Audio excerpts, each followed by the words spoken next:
Hi hello నమస్తే welcome to social post. ఈ రోజు మనతో స్టూడియోలో అరుణ్ కుమార్ గారు ఉన్నారు. విన్నర్ కేకే వెల్త్ ఆర్కిటెక్ట్ అనమాట సార్. నమస్కారం సార్. నమస్కారం నివిల్ గారు. సార్ ఇప్పుడు డైలీ సిప్ కి, మంత్లీ సిప్ కి అండ్ వీక్లీ సిప్ కి డిఫరెన్సెస్ ఏంటి సార్?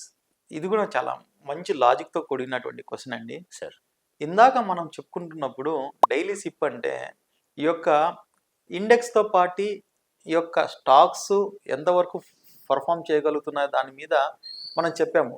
డైలీ అనేది బాగా వాలటాలిటీ ఎక్కువ ఉంటుంది, దానికి అవకాశం ఉంటుంది. కాబట్టి డైలీలో ఏమవుతుందంటే మీకు ఇండెక్స్ తోటి అట్పార్ వచ్చేదానికి అవకాశం ఉంటుంది తప్పితే నాట్ మోర్ దాన్ +2 ఆర్ +3 వరకు మాత్రమే నువ్వు డైలీ సిప్లో గెయిన్ చేయడానికి అవకాశం ఉంటుంది. కానీ వీక్లీ సిప్లో కానీ మంత్లీ సిప్లో ఏమవుతుందంటే ఈ యొక్క వాలటాలిటీ అనేది వీక్ ప్రకారం తీసుకున్నప్పుడు చాలా తక్కువ ఉంటుంది, ఇంకా మంత్ ప్రకారం తీసుకున్నప్పుడు చాలా తక్కువ ఉంటుంది అనమాట. సో అలా చేసుకున్నప్పుడు మీరు కావాలంటే మీరు ఒక నిఫ్టీ ఇండెక్స్ చార్ట్ చూసుకున్నప్పుడు మీకు ఇట్లా కనిపిస్తుంది చార్ట్ ఎప్పుడు కూడా ఇలా ఉంటుంది మంత్లీ తీసుకున్నప్పుడు. అదే వీక్లీ తీసుకున్నప్పుడు కొద్దిగా అట్లా ఉండి కానీ పైకే ఉంటుంది. కానీ డైలీలో తీసుకుంటే up and downs up and downs up and downs up and downs, మీకు ఎక్కడ పెరుగుతుంది ఎక్కడ తగ్గుతుంది అనేది మీకు అర్థం కాదు. సో కాబట్టి మీరు వీక్లీలో కానీ మంత్లీలో కానీ మనం ఎక్కడైతే తక్కువ వాల్యూ ఉందని చెప్పేసి మనం అక్కడ ఇన్వెస్ట్మెంట్ చేయడం స్టార్ట్ చేస్తామో ఈ యొక్క కనీసం అంటే వారానికి 0.2-0.3% అనేది మనకు ఎక్కువగా బెనిఫిట్ అవడానికి అవకాశం ఉంటుందండి. ఆ రకంగా మంత్లీ తీసుకున్నప్పుడు మంత్లీలో కూడా నేను ఏ స్కీమ్స్ అయితే వాళ్ళ యొక్క అంటే కస్టమర్స్ యొక్క గోల్స్ని బట్టి కానీ కస్టమర్స్ యొక్క వాళ్ళ యొక్క రివార్డ్ అండ్ రిస్క్ రేంజ్ని బట్టి కానీ లేదా వాళ్ళ రిస్క్ అపిటైట్ని బట్టి కానీ వాళ్ళ యొక్క ఏజ్ని బట్టి కానీ కొన్ని మంచి స్కీమ్స్ నేను చెప్తానండి. ప్రతిరోజు ఎన్నో స్కీమ్స్ ఉన్నాయి, ప్రతిరోజు కొన్ని స్కీమ్స్ లోయర్కి అండర్లైయింగ్ అసెట్ వాల్యూ వచ్చేసి చాలా తక్కువకి వచ్చి మళ్ళా పైకి వెళ్ళడానికి అవకాశం ఉంటుంది. సో అట్లాంటి స్కీమ్స్లో వాళ్ళకు పెట్టించినప్పుడు 5 ఏళ్లలో డబల్ కావాల్సినవి 3 yearsలో కూడా డబల్ అవ్వడానికి అవకాశం ఉంటుంది.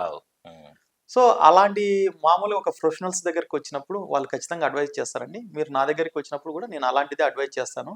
కాబట్టి డైలీ సిప్ అనేది ఎవరికి ఏ అవకాశం లేకుండా ఇప్పుడు మనం చెప్పుకుంటున్నట్టు అన్ఆర్గనైజ్డ్ సెక్టర్లో పనిచేస్తున్నటువంటి మామూలుగా పర్సన్స్కి అంటే శ్రామికులకు కానీ హమాలీలకు కానీ కూలీలకు కానీ దినసరి వేతనం తీసుకున్నటువంటి వ్యక్తులకు అది పనిచేస్తుంది బాగా.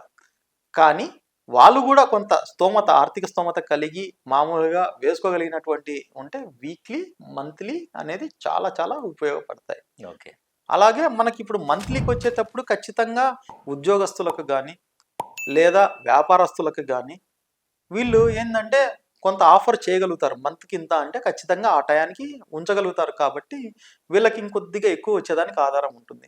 సో దినసరి కూలీలైనా సరే వాళ్ళైనా సరే వాళ్ళ వీక్లీ మంత్లీ కూడా వేసుకున్నా కూడా ఈ డైలీ సిప్ కంటే కూడా ఎక్కువ సంపాదించడానికి అవకాశం ఉంటుంది. అలా అవకాశం లేని వాళ్ళకి మాత్రమే డైలీ సిప్ నేను సజెస్ట్ చేస్తాను. Okay sir. సో ఈ రకంగా చూసుకుంటున్నప్పుడు సిప్ అనేది మనకు లాంగ్ టర్మ్లో చేస్తుంది. ఈ యొక్క పేటిఎంలో మామూలుగా అంటే ఈ పేటిఎం ఇప్పుడు ప్రజెంట్ ఇస్తున్నది కాబట్టి దాని గురించి నేను రెఫర్ చేస్తున్నాను. అంతకుమించి పేటిఎం మీద నాకు ఎలాంటి శత్రుత్వము లేదు, లేదంటే పేటిఎం అంటే నాకు ఎలాంటి అనుబంధము లేదు. అందువల్ల ఈ యొక్క ప్లాట్ఫామ్స్ని గురించి యూజ్ చేసుకునేటప్పుడు కానీ ప్లాట్ఫామ్స్లో ఏంటంటే ఒకసారి ఒక కామర్స్ విధానం అనేది ఒకసారి ఎస్టాబ్లిష్ చేసుకున్న తర్వాత మన డేటానంతా కూడా మిస్యూజ్ చేసేదానికి అవకాశం ఉంటుందండి.